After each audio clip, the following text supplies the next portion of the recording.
Hello friends, good evening. कैसे हैं आप लोग? आशा करते हैं सब ठीक होंगे, मस्त होंगे, चकाचक होंगे। चलिए आज देखते हैं साइंस क्लास 10 का साइंस का क्वेश्चन देखेंगे जो कि चैप्टर वाइज होगी। चलिए तो देर न करते हुए स्टार्ट करते हैं। तो सबसे पहले अध्याय 1 लेते हैं जिसमें कि है रासायनिक अभिक्रिया एवं समीकरण। तो इसका क्वेश्चन देखेंगे सारा क्या है। चलिए देखते हैं 1 नंबर का क्वेश्चन क्या है। जिस न्यूनतम ताप पर कोई पदार्थ जलना शुरू करे उसे कहते हैं 1 द्रवणांक, 2 क्वथनांक, 3 ज्वलन ताप, 3 4 क्रांतिक। तो इसका राइट आंसर क्या हो जाएगा? 3 ज्वलन ताप। इसका राइट आंसर क्या हो जाएगा? ज्वलन ताप। चलिए 1 मिनट में कलर थोड़ा चेंज कर लो।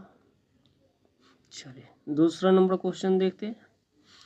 दूसरा नंबर क्वेश्चन देखेंगे। रासायनिक समीकरण का संतुलन करना आधारित है 1 वेग के नियम पर, 2 सक्रिय ऊर्जा और सिद्धांत पर, 3 द्रव्यमान का अनश्वरता सिद्धांत पर, 4 न्यूटन के सिद्धांत पर। तो इसका राइट आंसर क्या हो जाएगा? 3 द्रव्यमान की अनश्वरता सिद्धांत पर। चलिए उसके बाद चौथा नंबर क्वेश्चन देखेंगे।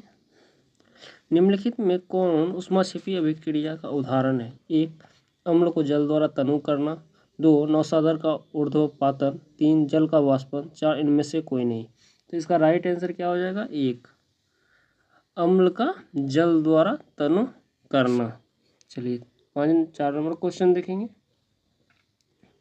निम्नलिखित में कौन दहन अभिक्रिया है? 1 मोम का पिघलना, 2 पेट्रोल का जलना, 3 उबलता हुआ जल, 4 इनमें से कोई नहीं। तो इसका राइट आंसर क्या हो जाएगा? 2 पेट्रोल का जलना। चलिए 5 नंबर क्वेश्चन देखेंगे। प्रकाश रासायनिक अभिक्रिया में 1 प्रकाश का उत्सर्जन होता है, 2 पदार्थ का अपघटन होता है, 3 प्रकाश का अवशोषण होता है, 4 प्रकाश का अपघटन होता है। तो इसका राइट आंसर क्या हो जाएगा? 3 प्रकाश का अवशोषण होता है। चलिए 6 नंबर क्वेश्चन देखेंगे। रेडॉक्स अभिक्रिया में 1 सिर्फ अवकरण होता है, 2 सिर्फ ऑक्सीकरण होता है, 3 दोनों होता है, 4 इनमें से कोई नहीं। तो इसका राइट आंसर क्या हो जाएगा? 3 दोनों होता है। चलिए 7 नंबर क्वेश्चन देखेंगे। जल का विद्युत अपघटन होने पर हाइड्रोजन एवं ऑक्सीजन गैसों का मूल अनुपात होता है 1 1:1, 2 1:2, 3 2:1, 4 3:2। तो इसका राइट आंसर क्या हो जाएगा? 3 2:1। 8 नंबर क्वेश्चन देखेंगे। फोटोग्राफी प्लेट बनाने में किस पदार्थ का इस्तेमाल होता है? 1 Ag, 2 AgNO3, 3 AgBr, 4 Ag2O। तो इसका राइट आंसर क्या हो जाएगा? 2 AgNO3। चलिए 9 नंबर क्वेश्चन देखेंगे। द्रवीभूत पेट्रोलियम गैस का जलना किस प्रकार की अभिक्रिया है? 1 अवकरण, 2 अपघटन, 3 दहन, 4 संश्लेषण। तो इसका राइट आंसर क्या हो जाएगा? 3 दहन। चलिए 10 नंबर क्वेश्चन देखते हैं। निम्नलिखित में से कौन कॉपर सल्फेट में से कॉपर को विस्थापित नहीं कर सकता है? 1 Ca, 2 Fe, 3 Al, 4 Au। तो इसका राइट आंसर क्या हो जाएगा? 4 Au। ठीक है। चलिए 11 नंबर क्वेश्चन देखते हैं। रासायनिक अभिक्रिया के पश्चात क्या अपवर्तित रहता है? 1 भौतिक गुण, 2 आयतन, 3 रासायनिक गुण, 4 द्रव्यमान। तो इसका राइट आंसर क्या हो जाएगा? 4 द्रव्यमान। चलिए 12 नंबर क्वेश्चन देखेंगे। वसायुक्त खाद्य पदार्थों को सड़ने से बचाने के लिए किस पदार्थ का उपयोग करते हैं? 1 एंजाइम, 2 उत्प्रेरक, 3 एंटीऑक्सीडेंट, 4 इनमें से कोई नहीं। तो इसका राइट आंसर क्या हो जाएगा? 4 इनमें से कोई नहीं। चलिए 13 नंबर क्वेश्चन देखते हैं। रासायनिक अभिक्रियाओं को कैसे व्यक्त किया जाता है? 1 अणुसूत्रों के रूप में, 2 समीकरणों के द्वारा, 3 सरल सूत्रों में, 4 संकेतों के रूप में। तो इसका राइट आंसर क्या हो जाएगा? 2 समीकरणों के द्वारा। चलिए आगे देखते हैं 14 नंबर क्वेश्चन।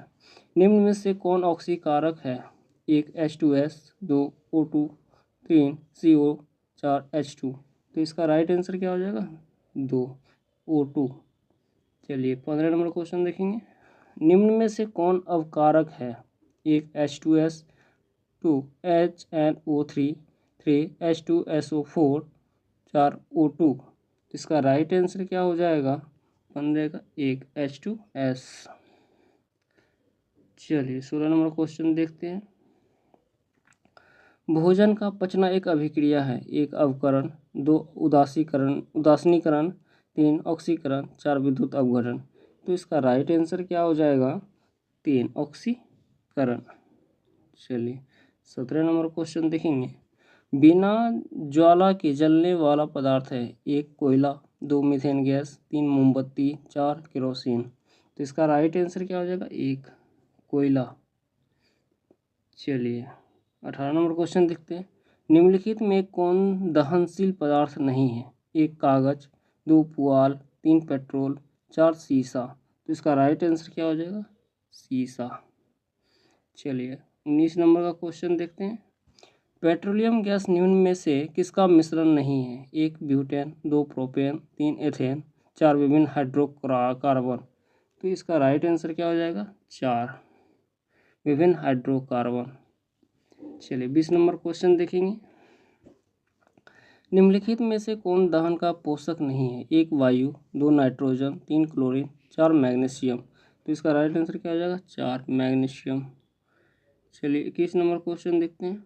किसी पदार्थ का अपचयन होता है यदि उसमें 1 ऑक्सीकरण की वृद्धि हुई हो, 2 ऑक्सीजन का ह्रास हुआ हो, 3 हाइड्रोजन की वृद्धि हुई हो, 4 हाइड्रोजन का ह्रास हुआ हो। तो इसका राइट आंसर क्या हो जाएगा? 1 ऑक्सीजन की वृद्धि हुई हो। ठीक है। चलिए 22 नंबर क्वेश्चन देखते हैं। श्वसन निम्नलिखित में से कैसी अभिक्रिया है?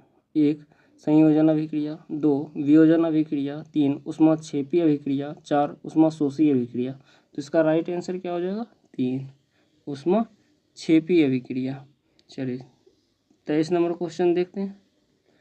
लौह चूर्ण पर तनु हाइड्रोक्लोरिक अम्ल डालने से क्या होता है? 1 हाइड्रोजन गैस एवं आयरन क्लोराइड बनता है, 2 क्लोरीन गैस एवं आयरन हाइड्रोक्साइड बनता है, 3 कोई अभिक्रिया नहीं होती है, 4 आयरन लवण एवं जल बनता है। तो इसका राइट आंसर क्या हो जाएगा? 1 हाइड्रोजन गैस एवं आयरन क्लोराइड बनता है। चलिए आगे देखते हैं। यहाँ ये हो गया चैप्टर 1 का सारा क्वेश्चन था। अब चलिए हम देखते हैं चैप्टर दूसरा का, जो कि अम्ल क्षार एवं लवण है। ठीक है। इसके बाद हम देखेंगे दूसरे चैप्टर में पहला क्वेश्चन क्या है। निम्न में से कौन एक अम्ल है? 1 CuO, दूसरा MgOH2, 3 NaOH, 4 H2SO4। तो इसका राइट आंसर क्या हो जाएगा? 4 H2SO4। ठीक है। चलिए नेक्स्ट क्वेश्चन देखते हैं। दूसरे नंबर, निम्न में कौन एक भस्म है? निम्न में कौन एक भस्म है? 1 H2S, दूसरा 2 HNO3, 3 H3PO4, 4 में KOH। तो इसका क्या हो जाएगा right answer? 4 KOH। 3 number question देखेंगे। निम्न में कौन एक भस्म नहीं है? 1 NaOH, 2 MgOH2, 3 CaOH2, 4 H2S। तो इसका राइट आंसर क्या हो जाएगा? इसका राइट आंसर 4 हो जाएगा, H2S। चलिए चौथे नंबर क्वेश्चन देखते हैं। निम्न में कौन एक लवण है? 1 HCl, 2 NaOH, 3 MgCl2, 4 CaOH का होल ट्वाइस। तो इसका राइट आंसर क्या हो जाएगा? 3 MgCl2। चलिए 5 नंबर क्वेश्चन देखेंगे। जल में घुल जाने वाले भस्म को कहते हैं? 1 लवण, 2 अम्ल, 3 क्षार, 4 इनमें से कोई नहीं। तो इसका राइट आंसर क्या हो जाएगा? 3 क्षार। 6 नंबर क्वेश्चन देखते हैं। कौन सा लवण रवा जल के साथ नहीं रहता है? 1 बेकिंग सोडा, 2 जिप्सम, 3 धोने वाला सोडा, 4 नीला सोडा। तो इसका राइट आंसर क्या हो जाएगा? 1 बेकिंग सोडा। 7 नंबर क्वेश्चन देखते हैं। 7 नंबर क्वेश्चन देखेंगे।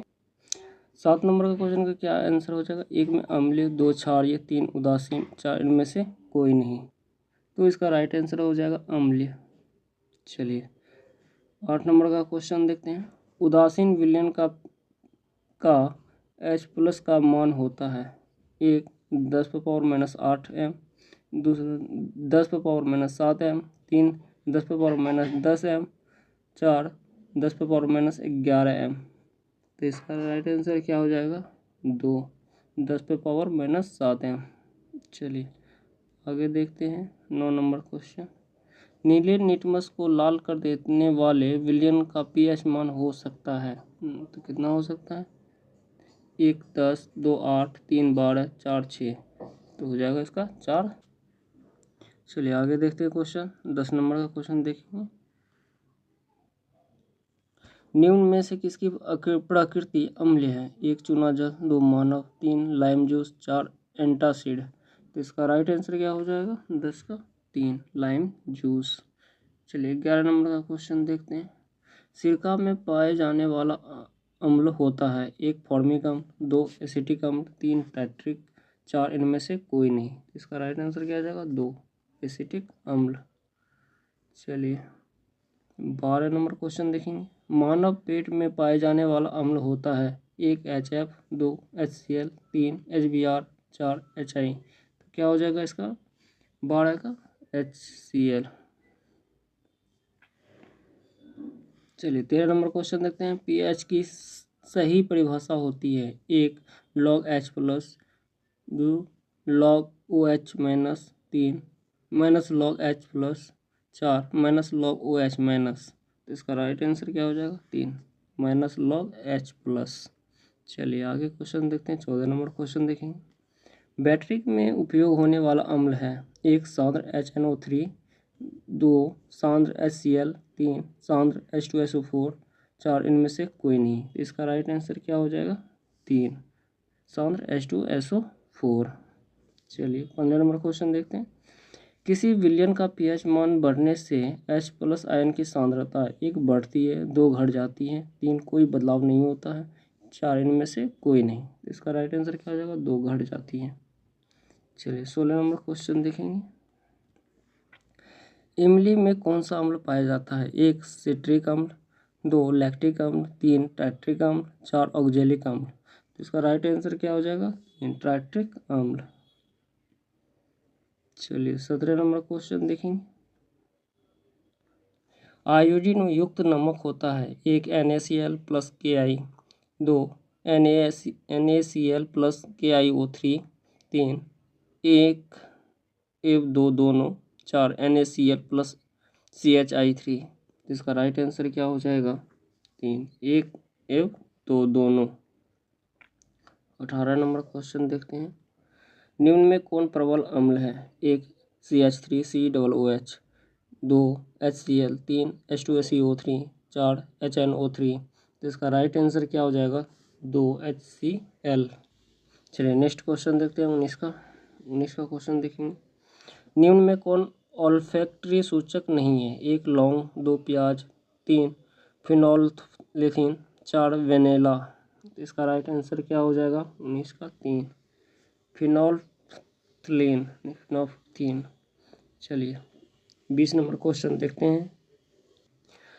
जल का अस्थायी खारापन दूर करने के लिए किसका उपयोग होता है? 1 Na2CO3, 2 NaHCO3, 3 MgCO3, 4 का CaCO3। तो इसका राइट आंसर क्या हो जाएगा 20 का? 1 NaCO3। 21 नंबर क्वेश्चन देखें। कोई विलयन लाल लिटमस को नीला कर देता है, इसका पीएच संभवतः क्या होगा? 1 1, 2 4, 3 5, 4 10। तो इसका राइट आंसर क्या हो जाएगा? 4 10। चलिए कोई विलयन अंडे के पिसे हुए कवच से अभिक्रिया कर एक गैस उत्पन्न करता है जो चूने के पानी को दूधिया कर देती है। इस विलयन में क्या होगा? 1 NaCl, 2 HCl, 3 L1C1, 4 KCl। तो इसका क्या हो जाएगा? KCl। तो इसका राइट आंसर क्या हो जाएगा 22 का? 2। चलिए हम 23 नंबर क्वेश्चन देखेंगे। लिटमस विलयन सामान्य स्थिति में किस रंग का होता है? 1 बैगनी, 2 पीला, 3 लाल, 4 नीला। तो इसका राइट आंसर क्या हो जाएगा? 1 बैगनी। चलिए 24 नंबर क्वेश्चन देखते हैं। निम्नलिखित में से कौन सा तत्व सभी अम्लों में निश्चित रूप से उपस्थित होता है? 1 हाइड्रोजन, 2 क्लोरीन, 3 सल्फर, 4 सोडियम। तो इसका राइट आंसर क्या हो जाएगा? 1 हाइड्रोजन। चलिए अगला क्वेश्चन देखते हैं। 25 नंबर का क्वेश्चन देखेंगे। कपड़ों पर लगे हल्दी के दाग पर जब क्षार की प्रकृति वाला साबुन रगड़ते हैं तब उस धब्बे का रंग भूरा लाल हो जाता है। ऐसा इसलिए होता है क्योंकि 1 साबुन हल्दी से मिलकर अम्लीय प्रभाव उत्पन्न करता है। 2 साबुन हल्दी से मिलकर उसकी अम्लीय प्रकृति को उदासीन कर देता है। 3 हल्दी एक प्राकृतिक सूचक है। 4 हल्दी की प्रकृति क्षार की है। तो इसका राइट आंसर क्या हो जाएगा? 25 का 3 हल्दी एक प्राकृतिक सूचक है। चलिए 26 नंबर क्वेश्चन देखेंगे। नेटल पौधे के पत्तों को छूने पर डंक जैसा दर्द होता है। यह दर्द किस अम्ल स्राव से होता है? 1 ऑक्जेलिक अम्ल, 2 मेथनोइक अम्ल, 3 सिट्रिक अम्ल, 4 हाइड्रोक्लोरिक अम्ल। इसका राइट आंसर क्या हो जाएगा? 24 का 2 मेथनोइक अम्ल। ठीक है, चलिए 27 नंबर क्वेश्चन देखते हैं। मधुमक्खी के डंक मारने पर निम्नलिखित में से किस पदार्थ के उपयोग से आराम मिलता है? 1 फॉर्मिक अम्ल, 2 सोडियम क्लोराइड, 3 सिरका, 4 बेकिंग सोडा। तो इसका राइट आंसर क्या हो जाएगा? 4 बेकिंग सोडा। 28 नंबर क्वेश्चन देखेंगे। किस गैस के कारण पाव, रोटी या केक फूलकर मुलायम और स्पंजी हो जाते हैं? 1 nitrogen, 2 oxygen, 3 chlorine, 4 carbon dioxide. तो इसका राइट आंसर क्या हो जाएगा? 4 कार्बन डाइऑक्साइड। चलिए 29 नंबर क्वेश्चन देखेंगे। निम्नलिखित में से किसका उपयोग सोडा अम्ल अग्निशामक के रूप में किया जाता है? 1 धावन सोडा, 2 विरंजक चूर्ण, 3 बेकिंग सोडा, 4 सोडियम क्लोराइड। तो इसका राइट आंसर क्या हो जाएगा? 3 बेकिंग सोडा। चलिए 30 नंबर क्वेश्चन देखते हैं। जिप्सम को कितने केल्विन तापमान पर गर्म करने पर यह जल के अणुओं को त्याग कर प्लास्टर ऑफ पेरिस बन जाता है? 1 273 केल्विन, 2 373 केल्विन, 3 280.73 केल्विन, 4 212 केल्विन। तो इसका राइट आंसर क्या हो जाएगा? 273 केल्विन। चलिए 31 नंबर क्वेश्चन देखते हैं। निम्नलिखित में से किस ग्रह का वायुमंडल सल्फ्यूरिक अम्ल के मोटे श्वेत एवं पीले बादलों से बना है? 1 शुक्र का, 2 पृथ्वी का, 3 मंगल का, 4 बुध का। तो इसका राइट आंसर क्या हो जाएगा? शुक्र का। तो आज हमने देखे 2 चैप्टर कवर किए जो कि 10th क्लास का है, साइंस का है। तो दोनों चैप्टर को हमने देख लिया आज। फिर नेक्स्ट वीडियो में अगले चैप्टर को लेके आएंगे। तब तक के लिए धन्यवाद। अगर अच्छे लगा हो तो आप लोग लाइक और सब्सक्राइब जरूर कर दें। धन्यवाद।